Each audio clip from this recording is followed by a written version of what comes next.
Frozen shoulder मतलब कंधे का अकड़ जाना, ये आम बीमारी हो गई है। तो ये बीमारी होती क्यों है?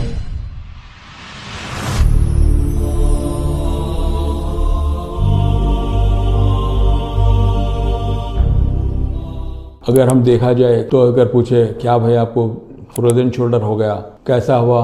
शुगर है। ये शुगर तो कॉमन हो गई। शुगर क्या करती है, आपके जॉइंट्स जो कमज़ोर होते हैं उसके ऊपर उसका इफ़ेक्ट होता है। तो अक्सर फ्रोज़न शोल्डर जब होता है तो शुगर के बढ़ने से होता है। अब इसमें जिसको शुगर नहीं है उनको फ्रोज़न शोल्डर हो गया, मोंडा अकड़ गया, तो ये लापरवाही की वजह से होता है। अब यहाँ तक के हो जाता है कि बिल्कुल हाथ उठ नहीं सकते, हाथ ऐसा उठाते हैं, ये हाथ उठाने का ये आपका पोजीशन नहीं है, ये पखोटा हो गया। आपको हाथ उठना है आपके लेवल में, तो ये ऐसे लेवल में उठने में आपको तकलीफ़ होने लगती है। तो जो स्कैपुला के जो मसल्स होते हैं, मसल्स सूखने लग जाते हैं। और अगर आप गर्दन से में दर्द है तो आपके गर्दन में सर्वाइकल प्रॉब्लम रहा तो भी आपको शोल्डर फिक्स हो जाता है। तो इस तरह ये फ्रोज़न शोल्डर होता है। अब फ्रोज़न शोल्डर में आप ट्रीटमेंट की तरफ आपको राग़िब होना है। तो इसमें होता ये है कि इसमें लापरवाही ज़्यादा हो जाती है, इसलिए कि हर कोई उठाने की ज़रूरत नहीं है। अब कोई अगर नमाज़ पढ़ लें तो सिर्फ खाली कोनियों से मोड़ लिए, रकात बांध लिए, तो मोंडा उठाते नहीं। तो मोंडा नहीं उठाते हुए क्या होता है, यहाँ पे इनके बगल में भी खराबी आने लग जाती, इनके ऊपर के जो मसल्स है ये मसल्स भी सूखने लग जाते। सूख कर जो है इसका आके जहाँ पे इसका जो जड़ रहती है, जड़ में सूजन आ जाती है और पीछे पूरा फर्रे से इसकी शुरुआत होती है। बगल के ये नीचे के यहाँ के मसल से शुरू होता है। यहाँ से शुरू होकर अब आप आहिस्ता आहिस्ता इसको जोड़ने लगते। अब जैसे अगर किसी को हाथ सीधा रख के सोने की आदत है तो हाथ सीधा रख के अगर सो गया तो हाथ ऐसा रख के सो नहीं सकता, जो दर्द होने लग गया तो फिर वो ऐसे ही मोड़ लेता है। तो ऐसा मोड़ने के बाद उसको थोड़ा सुकून मिलता है। अब पूछे ये तरफ करमन मत सोइए, तो बोलते साहब ये करमन सोया तो नींद आती, सुकून दिखता, मगर वो सुकून क्या कर रहा आपको, आपके मसल्स को और ख़राब कर रहा। तो आपका और मोंडा अकड़ते चले जा रहा। तो ये मोंडा अकड़ते अकड़ते आपका कंडीशन ये होता है कि बिल्कुल आप हाथ उठाने के काबिल नहीं रहते। आपको कपड़े पहनना है तो आप अपनी तरफ से कपड़े पहन नहीं सकते, बनियान अपनी तरफ से उतार नहीं सकते, शर्ट नहीं उतार सकते। आपको एक पिनाने के लिए आपको एक खादिम की ज़रूरत पड़ जाती है। तो फ्रोज़न शोल्डर में यहाँ तक आ जाता है, आपका हाथ पीछे नहीं जाता, आपका हाथ पीछे नहीं जा, दोनों हाथ तरफ से पीछे नहीं जाता। तो ये आपका कंडीशन हो जाता है इसमें। तो अब इसका ट्रीटमेंट, अब आप ट्रीटमेंट की तरफ से जब राग़िब होते हैं जब ये क्रॉनिक हो जाता है, एक्सरे लिए तो ये ऐसा महसूस होता है ऐसा हड्डी पकड़ी हुई है यहाँ से। अब मजे से मसल्स टाइट हो गए, बोन आपकी जॉइंट को भी टाइट कर देते।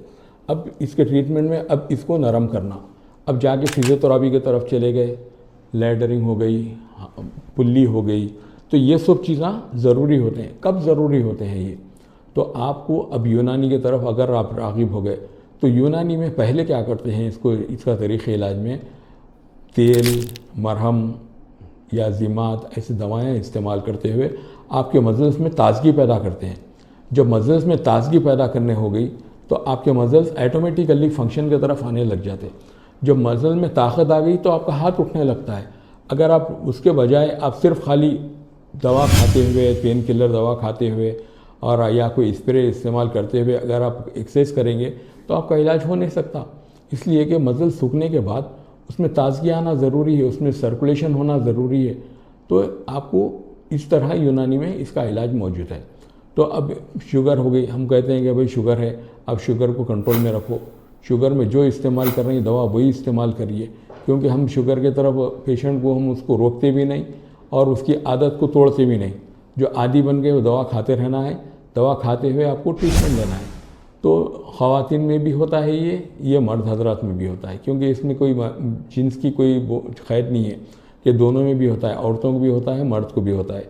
तो इस तरह ये बीमारी आहिस्ता आहिस्ता बढ़ती है, ये फ्रोज़न हो जाती है। तो होने के बाद अब क्रॉनिक हो गया। अब होता क्या है, यहाँ पे आपका मोंडा सूख गया, आपका डंड सूख गया, आपके हाथ के फोरआर्म्स के मसल सूख गए, उसके ऊपर होते होते आपकी हथेलियाँ भी सूखने लग जाते हैं, उसके बाद उंगलियां भी टाइट होने लग जाते हैं, तो उंगलियां खुलते भी नहीं। तो यहाँ तक मैंने ये भी कंडीशन में देखा हूँ कि मेरे पास ट्रीटमेंट में कि लोग ऐसे हाथ ले लेकर आ गए, क्या हुआ फ्रोज़न शोल्डर हो गया, बिल्कुल अकड़े हुआ है, हाथ की उंगलियां भी हो गए। तो अब ऐसे पेशेंट को इनके मोंडे को भी, इनके गर्दन के मसल्स, इनके जो है स्कैपुला के मसल्स, इनके शोल्डर के मसल्स, इनका बाइसेप, इनका ट्राइसेप, इनके फोर आर्म्स को होते हुए इनके पूरे नसों को, मसल्स को पूरी ताकत देते हुए इसका ट्रीटमेंट करना पड़ता है। और अगर जैसे शुरुआत में आ गए तो ये ट्रीटमेंट हफ्ते 10 दिन में, 15 दिन में भी हो जाता है, और अगर बढ़ गया है तो 1-2 महीने में ट्रीटमेंट हो जाता है। अगर बहुत ज़्यादा क्रॉनिक हो गया तो 6 महीने, साल भर भी लगते हैं। तो कंडीशन, मैंने तो आज ऐसे ही पेशेंट देखा कि बिल्कुल फ्रोजन शोल्डर होने के बाद में हाथ छोड़ने के भी काबिल नहीं थे, चीखते थे दर्द से कि इतना दर्द हो रहा। तो वैसे पेशेंट्स को हम ऐसा जो है गलों में शींग डालकर, डोरी डालकर, उनको कोहनियों को सपोर्ट देकर उनके ऊपर कंधों में बाहर नहीं पड़ना, इस तरह भी मैंने अल्हम्दुलिल्लाह इलाज किया है लोगों का। तो उनके मसल्स को पेशेंट को लगाने के लिए, दवा लगाने के लिए आजकल घर में अटेंडर्स की ज़रूरत पड़ती है। तो वो पेशेंट को हम खुद हमारे पास बुलाकर एक तरीके से, जैसे मसाज में कपिंग मसाज भी होती है, जैसे हिजामा होता है, हिजामे से भी मसाज की जाती है। तो वो मसाज करते हुए इनके मसल्स को फ्री करते हुए इसका ट्रीटमेंट करते हैं। तब ये होते हुए अब ख़वातीन में क्या होता है कि अगर फ्रोजन शोल्डर हो गया तो उनको कैसा हुआ, कोई काम कर रही, मुंडे में झटका आ गया, कोनी में झटका आ गया, पहुँचे में झटका आ गया। अब क्या करते, एक आध दर्द कम होने की गोली खा लिए, काम चला लिए, क्योंकि काम करना है, बच्चों को देखना है, घर को देखना है, घर बार देखना है, कपड़े देखना है, हर काम ख़वातीन को लगा हुआ है। तो ये लोग काम के उसमें अपने मर्ज़ को नहीं देखते हुए इनका मर्ज़ बढ़ने लग जाता। ये बढ़ते हुए क्या होता है, पेक्टोरिस मेजर, पेक्टोरिस माइनर में आता है। यहाँ के जो अंदर जो नसा हैं, जो मसल्स है, ये पूरे आकर इसके अंदर भी फिक्स हो जाता है, चेस्ट पेन हो जाता है, सीने में, स्टर्नम में दर्द आ जाता है, दोनों बॉडियाँ टाइट हो जाते हैं। हो के यहाँ पे जो है इसके अंदर ग्लैंड्स बनते हुए क्या होता है, जब ग्लैंड्स बन गए, बनने के बाद अब क्या होगा, अरे क्या करना है, अब इसका जाके मैमोग्राफी करा लिए। मैमोग्राफी में नेमालुमा अंदर जो है बिनाइन है, मेलेग्नाइन है।